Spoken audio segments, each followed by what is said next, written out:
Hello. Hi everyone. Hi moms. Hi dads. How are you doing? This is Jackline, your midwife, and I am here to bring information as usual. So we are all on reproductive health, and today I'm in the house because we are speaking about something very important and very good in reproductive health, and this is family planning. I hope you have heard about family planning or used the method, maybe as a mom, as a dad. And today I'm going to teach about family planning and generally introduce family planning. So what is family planning? Family planning is the deliberate prevention of pregnancy. So you prevent pregnancy deliberately. You do not just wait to get a child or to get pregnant anytime, but you plan it.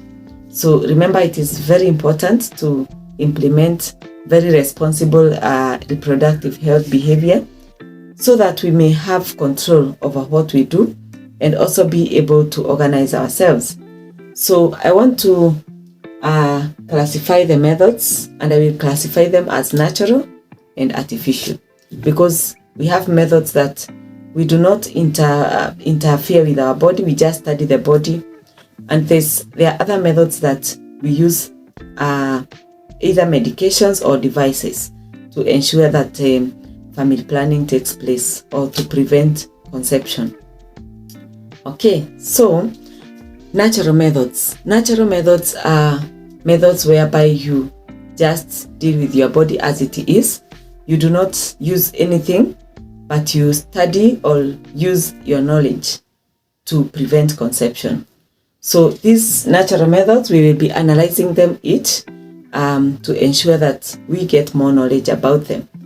So on the artificial methods means that you are using something that has been manufactured by someone to ensure that we prevent conception. So under artificial methods, I have brought forward the hormonal and non-hormonal methods.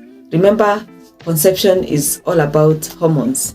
So there are methods that are hormonal that prevent conception.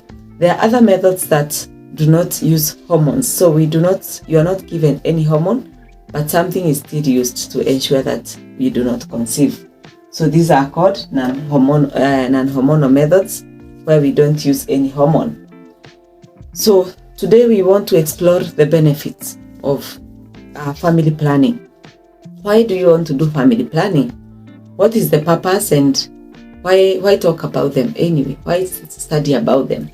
So family planning, as we said, is an important fact in reproductive health.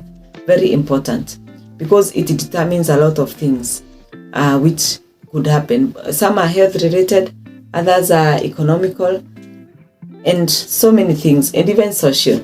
So let us look at the benefits of family planning. What are the benefits? Number one, we would want to prevent unplanned pregnancy.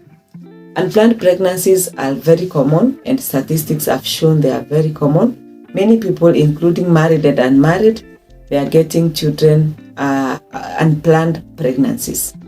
So it is important to prevent unplanned pregnancies, because some people are really affected by unplanned pregnancies, including school people, working people. Many other things are interrupted by unplanned pregnancies, and even health-wise, there is a great effect on unplanned pregnancies. Number two, we want to do birth spacing. So for couples who are already married and they have families, remember, we would not want to get children every year. Someone was telling me that the people who were there before would get children every year. You have a child until you have around maybe 12 children. But in the current situation, we have a lot of need to control spacing of children. And the reason is because we want to maintain the health of the child and the health of the mother and the overall family health. So it is important to space children. And the recommended time for spacing is at least 2 years. 2 years is good. So spacing is important, and it ensures a lot of things go well. So the other thing we would want to do is to prevent complications. These complications include on the child and on the mother. For mothers who have had a cesarean section before, there is always a recommendation to stay and wait at least for 2 years so that you give yourself time to heal and get better. So it is important to prevent this complication. And the reason is because we want the uterus to be competent enough to hold another pregnancy and still without worries of ruptures and all that. So for any other, we also want to prevent maybe nutritional deficiencies because the more you get children, remember your body is also highly involved in ensuring the health of that baby. So you find yourself needing to recover, get better, recover both physically, psychologically, and materially.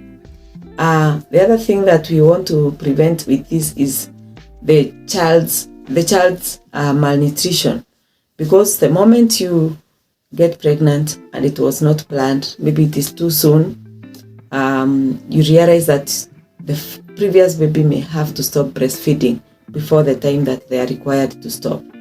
And we remember the recommended time for breastfeeding. We do exclusive up to 6 months, and then we continue with other meals up to around 2 years.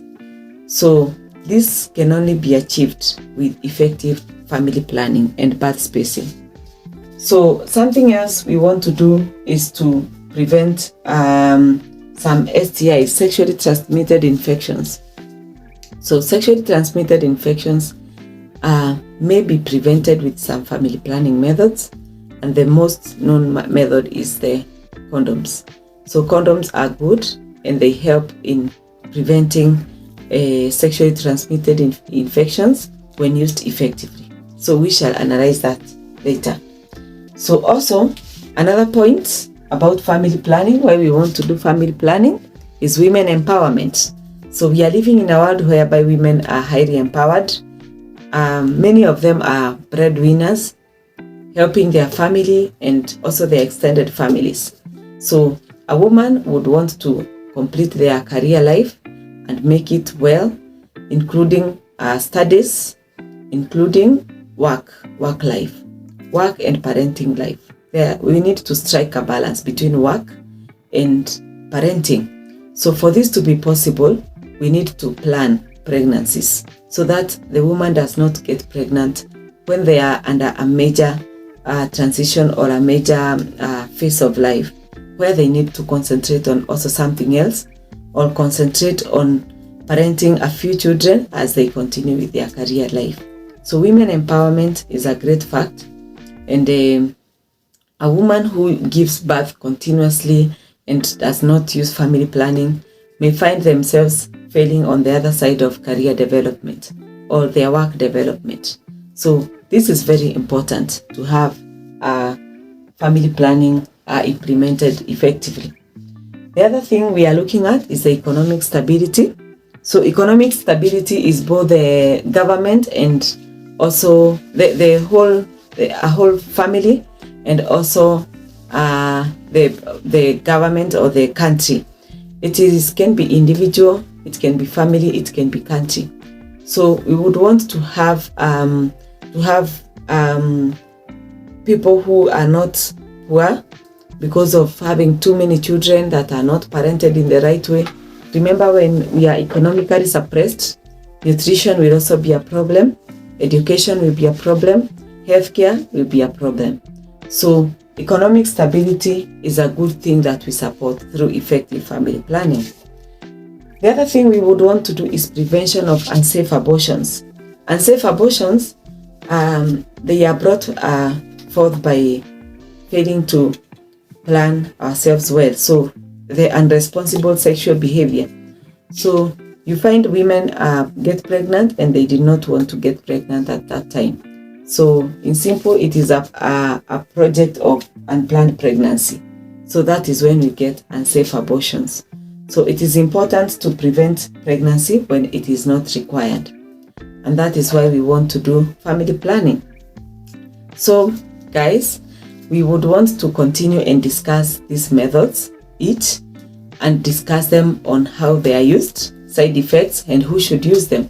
So I want to touch a bit on who should use family planning. So family planning is both for men and women. So there are methods that are for men and for women. So we will analyze them and see which ones are for men, which ones are for women. And it is good to always strike a good consensus with your partner and also with your doctor, so that you are sure of which method is best for you and which method will be good. Either do you want to use it for a long time, a short time? Are you breastfeeding? There are other factors to consider. So we will be talking more about what to consider to use when using a certain method and its effects. So thank you so much. Have a good time, and I wish you the best in your family. Thank you.